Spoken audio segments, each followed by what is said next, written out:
I'm Bill Bean. Do it in your airline voice. I don't have one of those. I don't have a PA. This is your captain speaking. Hey, it's Bill Bean for Nashville Kettlebell. Well, I was walking through an airport at work, dragging my bag, and I happened to look over at a storefront window, and I looked at myself walking, and I saw the unmistakable image of my 80-plus-year-old dad, and how I have always remembered him walking, stiff, immobile, particularly from about the waist down, short, waddly steps, and more than just a little bit of a tummy going on.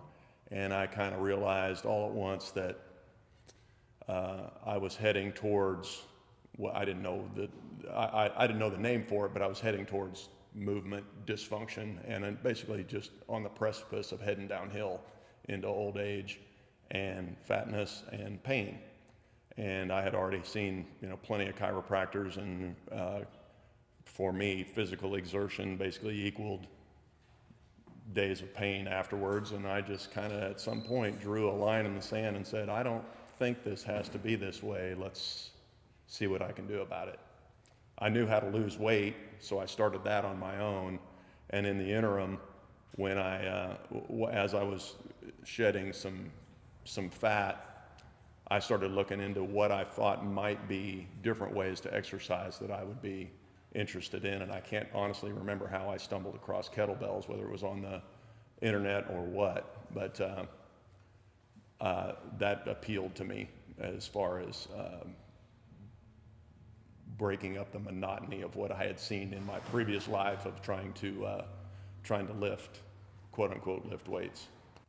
Since I became a member at Nashville Kettlebell approximately a year and a half ago, the first thing that started getting fixed was movement. That was the foundation that was laid underneath me first, was fixing a lot of the movement problems I was experiencing. One of the first things I noticed was a simple ability to get in and out of a car, for example, without any kind of drama. The ability to pick a stupid dropped sock up without it turning into some kind of an exercise in moving just correctly so you don't hurt yourself. Since that time, since we got the movement together, we've begun to lay on more of an emphasis on strength, and I got interested in that. And everybody wants to, quote unquote, lift a bigger weight. And once you have the movements down a little bit, and you're moving safely, and you're moving without fear of injuring yourself, it's safe to pursue that. And I, in particular, really enjoyed the Turkish get-up, both for what it did for me, and I felt like this is a movement where I can actively pursue some, no kidding, genuinely strong numbers. So I started doing that.